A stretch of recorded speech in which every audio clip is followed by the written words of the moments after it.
जय हिंद दोस्तों। तो आज हम ऐसी परेशानी के बारे में बात करेंगे जिससे परेशान हर कोई है, कोई थोड़ा कम और कोई थोड़ा ज्यादा, लेकिन बात कोई नहीं करना चाहता है। पता नहीं किस बात की डर है सबको, किससे लोग डरते हैं। ये बहुत मुद्दा जो है ना बहुत इंपॉर्टेंट है आपके लिए। अगर आप एक स्टूडेंट है या फिर आपके फैमिली में कोई भी स्टूडेंट है तो ये मुद्दा जो है ना आपके लिए बहुत इंपॉर्टेंट है। आज इसी मुद्दा के बारे में बात करेंगे।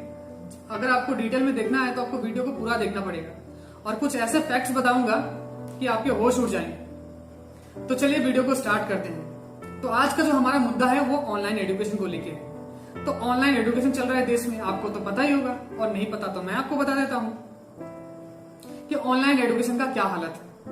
ऑनलाइन एजुकेशन हो रहा है। ऑनलाइन एजुकेशन के लिए आपको क्या लगता है क्या जरूरत पड़ेगी हमें? आप सोचेंगे एक मोबाइल फोन और एक इंटरनेट कनेक्शन, इतना ही काफी है। हाँ, इतना काफी है, लेकिन क्या आपने इसके आगे जाके झांकने की कोशिश की है? ऐसा भी हो सकता है कि किसी के घर में 3 या 4 स्टूडेंट हो और वो चारों स्टूडेंट का क्लास जो है ना टाइमिंग एक ही वक्त पे हो। कैसे करेंगे वो लोग एक सारे क्लास? उनके लिए 4 मोबाइल चाहिए, और 4 मोबाइल अगर खरीदना है तो मिनिमम 5,000 करके भी अगर पकड़े तो 20,000 तो लगता है। 20,000 अभी के टाइम में एफर्ट करना क्या आपको लगता है इतनी आसान बात है? आपको लग सकता है कि हाँ चलो नॉर्मल सी बात है, खरीद लेंगे, कर लेंगे, लेकिन इस देश में करोड़ों ऐसे लोग हैं जो कि 2 वक्त का खाना जुगाड़ करने के लिए आज मोहताज है। उनके पास काम नहीं है, उनके पास नौकरी नहीं है। कितने सारे आपने केसेस देखे होंगे कि लोग पैदल कहां से कहां पहुंच जा रहे हैं। तो ये सिचुएशन है हमारा।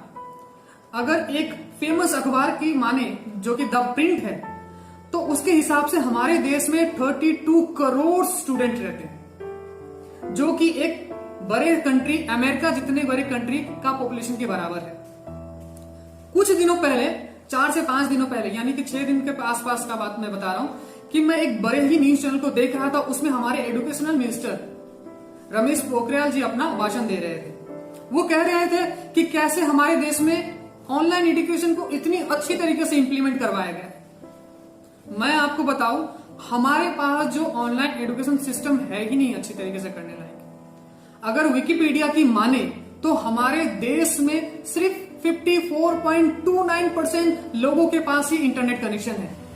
हमारे देश में 136 करोड़ लोग रहते हैं और उसमें से सिर्फ 71 करोड़ लोगों के पास ही इंटरनेट कनेक्शन है, यानी कि बाकी के 46% लोग के पास इंटरनेट ही नहीं है। कैसे करेंगे वो इंटरनेट का इस्तेमाल और कैसे करेंगे वो ऑनलाइन क्लासेस? बड़े बड़े लोग बड़ी बड़ी बातें करते हैं, right to education, right to equality. क्या लगता है ये राइट टू इक्वलिटी है? गरीब लोग पढ़ ही नहीं पा रहे हैं, कैसी बराबरी है ये? तो इसी मुद्दे पे मैं बात कर रहा हूं, यही चीज आपको मैं समझाने की कोशिश कर रहा हूं। तो यहां तक कि हम लोग को बहुत सारी ऐसी न्यूज भी मिली है कि कुछ लोग जो है ना वो डिप्रेशन में आ चुके हैं। किसकी वजह से? जो बहुत अच्छे बच्चे होते हैं गरीब घर के, वो पढ़ना चाहते हैं लेकिन पढ़ नहीं पा रहे हैं। क्यों? क्योंकि उनके पास एंड्रॉइड कनेक्शन नहीं है, एंड्रॉइड फोन नहीं है, इंटरनेट कनेक्शन नहीं है। फिर हमारे एजुकेशनल मिनिस्टर क्या कहते हैं कि उन्होंने बहुत सारे ऐसे एप्स प्ले स्टोर पे डाले हैं ताकि बच्चों को आसानी हो पढ़ने में, जैसे कि ई पाठशाला, दीक्षा वगैरह वगैरह। मैंने प्ले स्टोर में जाके देखने की कोशिश की कि कितने डाउनलोड्स है इनके। तो मैंने कैलकुलेट किया, जो हमारे टोटल स्टूडेंट्स है उसके 10% भी डाउनलोड्स नहीं है, और वो कहते हैं कि बहुत अच्छी तरीके से इंप्लीमेंट हो रहा है। आगे वो ये भी कहते हैं कि हमारे देश में जिन लोगों के पास इंटरनेट कनेक्शन नहीं है उनके लिए हमने टीवी पे एजुकेशन प्रोवाइड की है। क्या आपको लगता है कि टीवी पे एजुकेशन सक्सेस होगा? मैं आपको ये बता दूं कि अगर द इंडियन एक्सप्रेस की माने तो हमारे देश में 25 करोड़ घर है, और 25 करोड़ घर में से सिर्फ 18 करोड़ घर में ही टीवी के कनेक्शन है, यानी कि अभी भी 7 करोड़ ऐसे घर है जिसके पास टीवी के कनेक्शन ही नहीं है, यानी कि 66% लोगों के पास टीवी है। बाकी के लोग कैसे पढ़ेंगे? अगर एक घर में अगर 2 स्टूडेंट को भी अगर पकड़ते हैं तो 14 करोड़ स्टूडेंट्स पढ़ नहीं पा रहे हैं।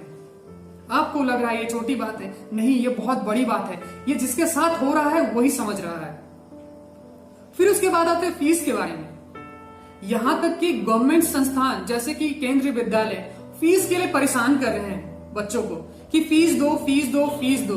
ग्रुप्स में मैसेज कर रहे हैं, फोन कर रहे हैं फीस के लिए अगर गवर्नमेंट संस्थान ही अगर ऐसा करे तो हम कैसे अपेक्षा कर सकते हैं कि प्राइवेट स्कूल हमारी फीस माफ कर दे या फिर आधी कर दे या फिर हमें कुछ सहूलियत दे, कुछ दिनों का मौका दे। तो ये तो मुश्किल से सवाल है जो कि कोई दे नहीं पाएगा। बस आप वीडियो देखिएगा और चले जाइएगा। उसके बाद सिलेबस को लेकर बात करते हैं। सीबीएसई इतनी बड़ी संस्थान, देश की सबसे बड़ी संस्थान अपने आप को दावा करती है और ये संस्थान अभी तक हमें सिलेबस देने में नाकामयाब रही है। 1 महीने से एजुकेशन मिनिस्टर कह रहे हैं कि हम समीक्षा कर रहे हैं। आखिर आप ऐसी क्या समीक्षा कर रहे हैं? जो स्टूडेंट इंतजार में बैठे हुए हैं कि हमें सिलेबस मिलेगा, हम अब पढ़ना स्टार्ट करेंगे, या फिर कुछ लोग जो पढ़ भी रहे हैं वो सोच रहे हैं कि जो पढ़ लिया उन्होंने कहीं वहीं से तो सिलेबस कट ना हो जाए। तो क्या प्रेशर है स्टूडेंट के ऊपर में, स्टूडेंट को छोड़ के और कोई नहीं समझ सकता। हर कोई स्टूडेंट को नेग्लेक्ट करने में, दबाने में, डिमोटिवेट करने में रेडी रहते हैं, लेकिन कोई उनका दुख और तकलीफ नहीं समझ पा रहा है इस वक्त। बहुत से ऐसे ओपन इंस्टीट्यूट है जैसे कि NIOS, इनका एग्जाम तो होगा कि नहीं होगा पता ही नहीं। कम से कम इन बच्चों को कुछ के बेसिस पे तो पास करा दो, नहीं तो उनका 1 साल बर्बाद हो जाएगा। नहीं, उसके बारे में भी कोई इंफॉर्मेशन नहीं है। तो ये वीडियो अगर आप चाहते हैं तो बहुत आगे तक, बहुत लोगों तक पहुंच सकता है। मैं तो कोशिश करूंगा कि इस वीडियो को टैग करूं मैं एजुकेशन मिनिस्टर, प्राइम मिनिस्टर और बड़े बड़े रिपोर्टर्स को। अगर आप ये वीडियो देख रहे हैं, आपको अगर ये वीडियो समझ में आया तो आप भी टैग कीजिए किसी न किसी बड़े इंसान को, ताकि ये बात जो है ना वहां तक पहुंचे, ऊपर तक पहुंचे और कोई ना कोई सुनवाई हो गरीबों के लिए, जो लोग आप जो है ना वो एजुकेशन सिस्टम का फायदा नहीं उठा पा रहे हैं। आशा करता हूं आपको ये वीडियो पसंद आया होगा, साथ ही साथ समझ में भी आया होगा। पसंद आए तो लाइक कमेंट करना ना भूले, साथ ही साथ शेयर कर दीजिए और दूसरे लोगों को टैग कीजिए। जय हिंद, जय भारत।